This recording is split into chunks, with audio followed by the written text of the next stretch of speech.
can smell a single particle of human blood from a distance of miles. Its rows of teeth are sharper than a surgeon's scalpel. There is no explanation for when or why the great white shark will attack. You know, you're out there paddling around, calm water, waiting for a wave, and you see a shadow go by. You know, they're there.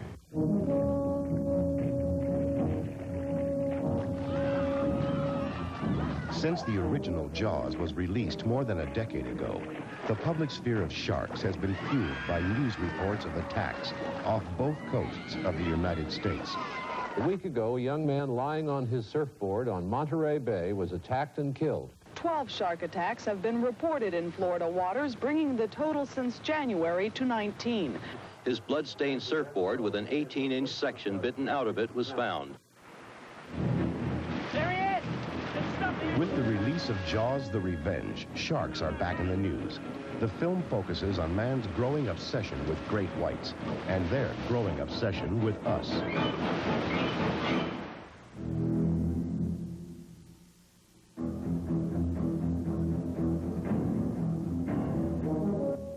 I'm not concerned about, the waves or the undertow, but it's what's swimming around, and I think sharks are first and foremost on my list of things that I'm scared of out there, yeah. If I saw a shark, I'd be out of the water so fast. You know, just the idea of a shark swimming underneath you. You're in this water, you're looking around, you're like, yeah, I'm in control. No way, man. Sharks are born with a set of deadly jaws. Already, these baby teeth could rip up a pound of flesh in seconds. This medium-sized great white was captured off Montauk, Long Island. Measuring in at close to 17 feet and weighing 2,800 pounds, it was caught ripping 100-pound chunks of meat from a whale carcass.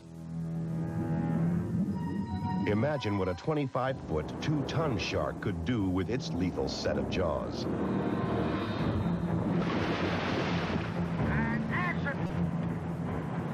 Jaws: The Revenge pits a massive great white against a cast that includes Michael Caine, Lorraine Gary, Lance Guest, Mario Van Peebles, and Karen Young. On location, the cast spoke about their own fears concerning sharks. This is a monster which you could very easily meet. I mean, you're hardly ever likely to meet Frankenstein's monster or any of those creepy things, but Jaws you could. We just have a fascination, I think, with animals that can eat us. The sharks are every demon that we can't conquer. They're at the top of the food chain. You know, nobody messes with a great white. This story opens where it all began, in the tiny seaport town of Amity. Off the coast of Massachusetts, the island of Martha's Vineyard once again doubled for Amity. Lorraine Gary returns to the role of Ellen Brody, a woman who has faced many tragedies. She now faces another.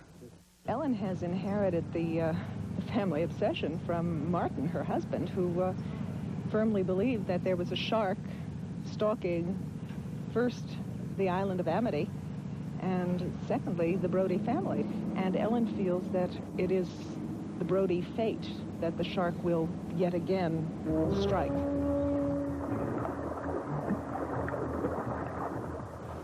The film's first bloody attack was staged offshore, where the cast and crew spent many hours in the frigid Atlantic waters. Tonight, the shark comes up and bites off my arm, so they're shredding my arm and putting a lot of blood on me, and I'll be screaming and yelling and hollering for the people on shore. It's just a little segment that'll probably take 4 hours and about 3.5 seconds on the screen. And action!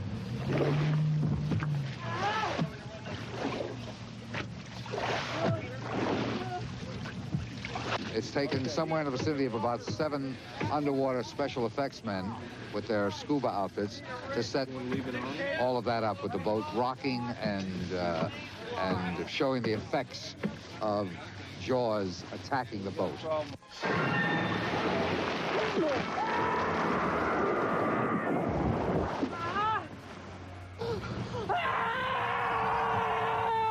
That's the cut. Beautiful, Vince. Every time they do the effect, something new happens, and you're kind of looking into the dark water, and all of a sudden, a big explosion happens, or you know, in your mind, the fish comes out, and it is pretty scary. The film company traveled from Martha's Vineyard to Nassau, where Ellen retreats to be with her son Michael and his family to forget the tragedy she left behind in Amity. On the way, Ellen meets an offbeat character named Hoagie Newcomb. What makes the plane go up and down? Oh, that's easy. You go like this, and the houses get bigger. He's not a shark hunter, he's a pilot. Then you go like this, and the houses get bigger. He's a sort of stock Hollywood character, of which I've not played very many. And, you know, the old guy who knows everything and done everything. A couple more passes, I'll buy my own airplane, maybe even my own airline. Michael Caine had an interesting reason for choosing to play the role. It's gone back to human beings, because I don't think that you can get terror in a film unless you've got believable people. You're all I have left. I don't want you working in the water. Ellen's fears focus on her son Michael, a marine biologist. Mom, what I do is perfectly safe. Michael and his Bahamian partner Jake study common sea life until they come upon an amazing discovery. We got a big fish down here, Mom. Oh, yeah? How big?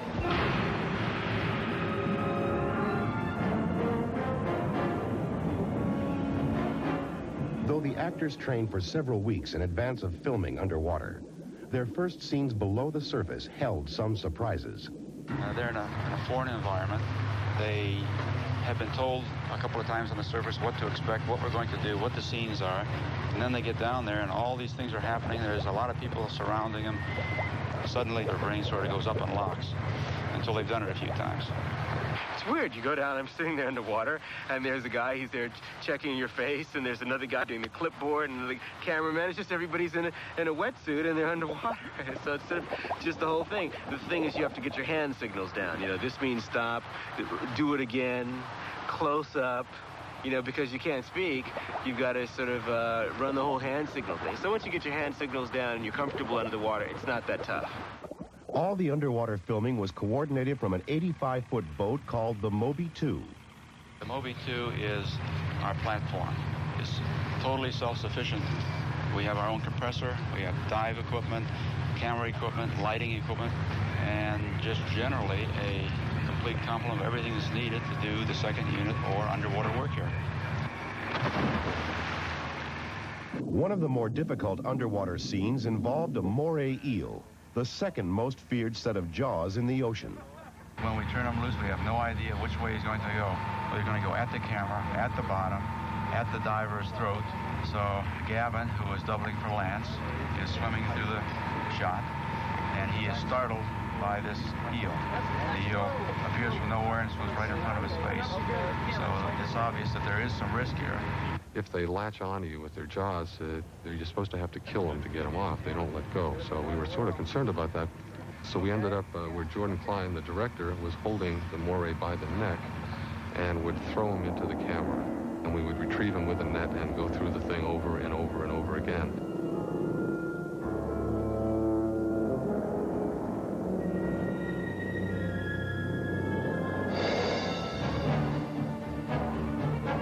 As dangerous as the moray proved to be, it couldn't compare to the larger danger that lurked in the Bahamian waters.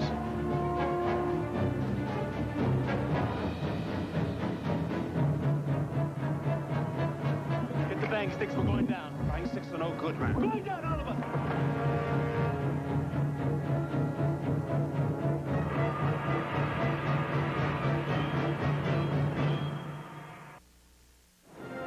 Michael, we got us a great white. Now we're going to do us some real research for it. We don't know a whole lot about sharks, and we know even less about great whites because nobody wants to, you know, here, let me take your temperature. It's a very, very old fish. I mean, it's like almost from the dinosaur age. As a survival machine, they've been around for hundreds of millions of years, unchanged, simply because they don't need to adapt anymore. There are many mysteries surrounding the great white shark. For Jaws the Revenge, the filmmakers set out to reveal new secrets about this amazing creature. Dr. John McCosker was brought on as a consultant. No one knows how many white sharks there are. We guess that there's hundreds of them, maybe thousands of them along the California coast. But the fact that they are so uncommon is what makes it so frightening. As one of the world's foremost shark experts, Dr. McCosker has studied the behavior of great whites off the coasts of California and Australia. Though they are physiologically unique in many ways, it is the great white's teeth that truly set them apart. They have a continuous conveyor belt of teeth. Throughout their life, the old teeth are being replaced by new, even sharper teeth. But look, there's just a whole row of teeth down here. One sharp tooth replacing the old dull one. Yet this jaw is from a newborn white shark. It was only about 6 foot long. Imagine the jaws of that 21-footer. We've done experiments where we've put out bait in the water, and then we've had an opportunity to watch the shark before the attack.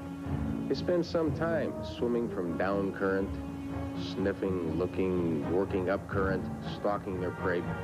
Once they make up their mind to attack, they rush up at it, take one massive bite out of it, lift it out of the water, usually shake it once or twice, drop it in the water, and then they swim away.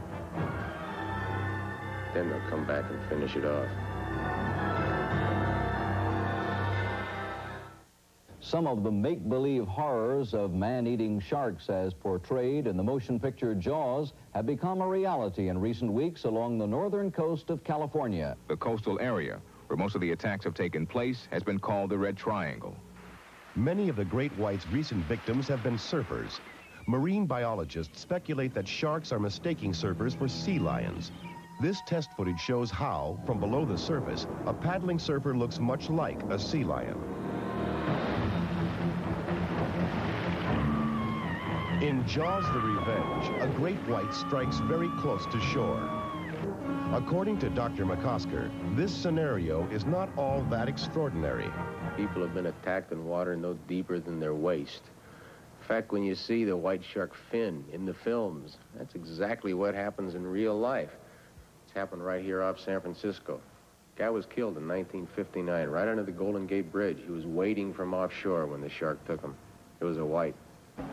One of the most horrific attacks in this film involves Ellen Brody's granddaughter. Can I go on the banana boat? Margaret's going. She's with her mother.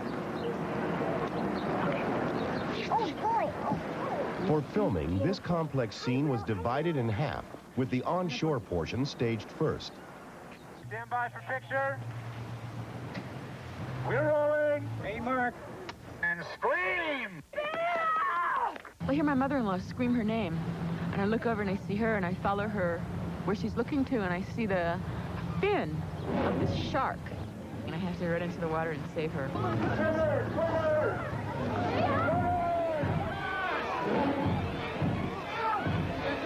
Oh my God. It's like the classic kind of Trojan women thing. All the women there running, screaming, you know, to save another woman child.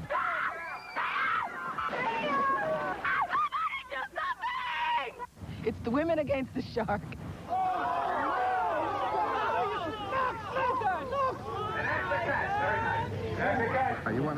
In preparing the move to the water, the next job was to map out the shark's bloody assault. The banana boat is doing this, and the shark is doing a diagonal, trying to catch it. All right. The banana boat makes a turn, and it sees the shark finally, but it's too late and hits the banana pot. The banana boat sequence was one of the most difficult. In fact, it was the most difficult to shoot.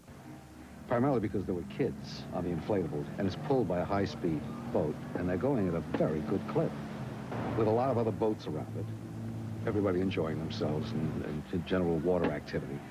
And a 4,000-pound shark has to come through the water, cut the path of the banana boat, and go for one of the kids.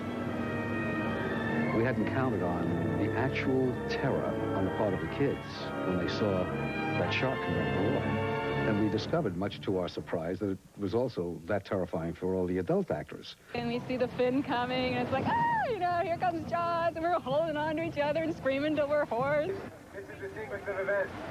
Right before we start the shot, I'll have all of you go into the water so you're all nice and wet. You'll come out of the water and get into each position. Bring the boat to number 1 and hold it there, please.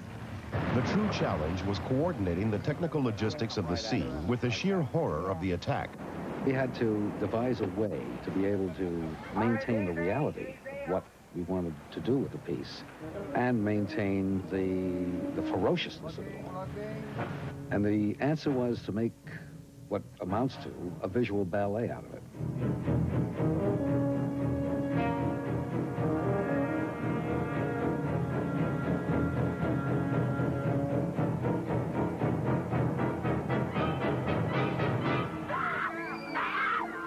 And as such, you get a much more frightened experience simply because you're able to slow down all of the elements to a point where you can digest it better, if that's the word to use. In Jaws: The Revenge, the deadly great white cannot be stopped. Finally, the battle becomes personal as Ellen Brody sets out to defeat him. We would like to keep the question open, frankly, as to whose revenge we're really talking about, the sharks or Ellen's. It's almost a psychological story of obsession and denial and courage on everyone's part. There she is. That's her right there. Is that what I think it is? Holy Christ! Hang on to your socks, lads. All the characters are drawn together for this final confrontation between man and shark. For filming the ultimate showdown, the cast and crew spent numerous days in the unpredictable Bahamian seas. The biggest difficulty at sea is that nothing stays in the frame too long. You'll line a shot up, and suddenly, by the time all the lights are fixed and the adjustments are made and the actors are ready and we're all rehearsed, everything has drifted completely out of range. Ellen, start using this pump. Because of the difficulties involved in shooting on the high seas, a separate crew at Universal Studios in Hollywood built 2 tanks for filming the more technically complex scenes. One of the world's largest indoor tanks was built on a soundstage at the studio. The 30-foot deep tank held over 1 million gallons of water and was designed so the Jaws underwater crew could maneuver their equipment with ease and perfect the more difficult scenes. A shipwreck was built to duplicate a real one that was used in the Bahamas. The tanks give you a much more controlled environment. You can control your lighting. It's easier to communicate with people. And there were so many complicated things that all had to happen at once. This was the place to do it. Outside, a crew of 75 built a 3 million gallon tank designed to house the special equipment that was needed in the final attack scene. It took 24 hours to fill this, the largest tank in Hollywood. Next, crews painted a colossal backdrop to match the tropical Bahamian sky. Several shades of blue paint were used to capture the true effect. At the same time, dyes were tested to transform the water to the colors of the Caribbean. Oh, it's bloody cold, isn't it? What happens in a movie is like if you get wet, all right, so you get out. What happened with me is I got wet in the Bahamas, and now I'm back here in some very cold water. And so weeks later, they're still pouring water over you because you were wet in the scene. The big difference here is to try and keep the blue dye out of your hair because the water's dyed blue to be the same color as the Caribbean. An 11,000-pound boat was lowered into the water and prepared for destruction in the most vicious shark attack yet seen. With all the elements in place, the crew was set to shoot the film's horrifying climax. Okay, here we go. We're rolling. Ready to go. Start the wave machine.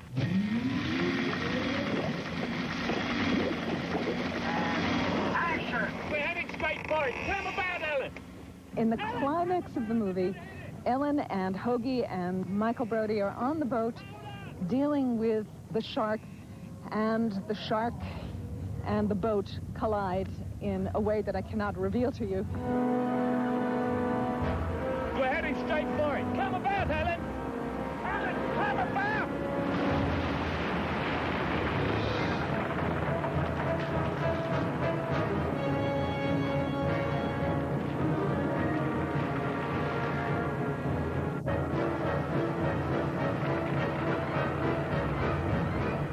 I think people are drawn to the Jaws films primarily because of the intense identification with that primal terror that's in all of us about being eaten alive in the middle of an ocean that we can't somehow swim fast enough away from.